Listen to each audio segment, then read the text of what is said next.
Hi, this is Katie. Welcome back to my channel. It's been a little while. Even though I hope to get it done every week or so, it doesn't always happen.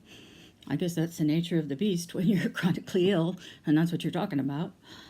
My last blog entry was a couple of weeks ago, and in it I talked about the spiritual dimension of our lives, sometimes helping us when we're ill. And I wanted to go ahead and address that today. So I was really a mess and really sick when I wrote that last blog entry.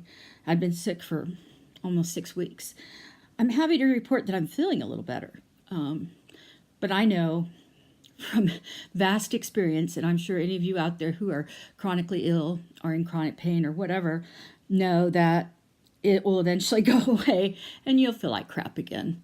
I try to remember that, but part of my brain just is like protecting me from it. So I'm like, I'm not going to feel like crap again. And then it happens.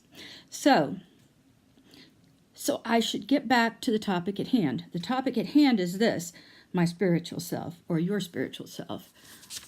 Again, I'd love to spark some commentary with you guys. Why does having a spiritual life help us? Or how does it help us? Can you live and be chronically ill, sometimes feel like you're not going to make it? Can you live like that and not have a spiritual dimension? Yeah, you can. You can. For me personally, I can't, because I find that too damn depressing. I just can't go there. I find it too hard. I'm too bitter. I was absolutely pissed at God for a long, long time. But I have learned a few things.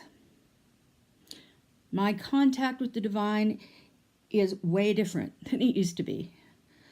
I cannot attend worship when I want. I can't sing when I want, which is always my number one thing. I can't go to classes when I want.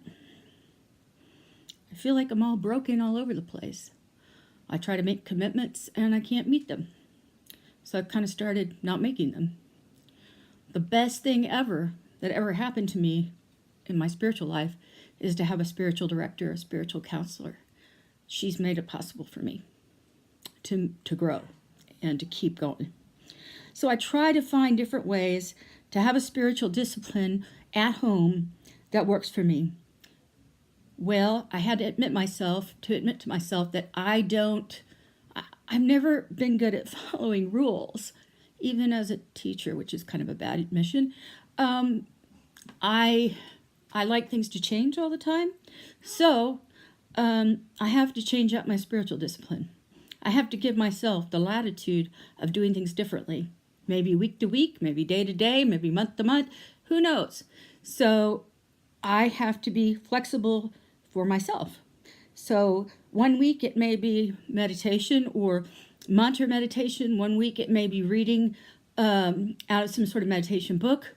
The next week it may be reciting Hebrew prayers that I want to learn by heart, or things that mean a lot to me. Or another week it may be music, because not being able to perform and sing anymore has taken away a whole spiritual side of me, because that's so important in my life. So I just learned to be flexible. I know that religion can be a controversial topic. It is for a lot of us, and for a lot of us it's a no-no topic to even talk about. But I suppose with my background, having gone to seminary and whatnot, and then becoming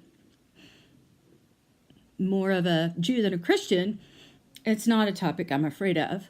I think it's a topic we should all talk about, whether we're believers or not. Your higher power, if it's not a divine being, can just be your consciousness. I think there's a lot of things up for grab that are useful, that can help you. Some people run. Some people swim. Some people sing. Everybody finds their own way. I'm not advocating that my way is any better than anyone else's. It's just mine. So I know that without a spiritual dimension in my life, I'd be sunk. I'd be too damn depressed to get up in the morning. So let me know what you think. Let me know what you do. We might as well share with each other because I think there's a lot of grace in that. Thanks.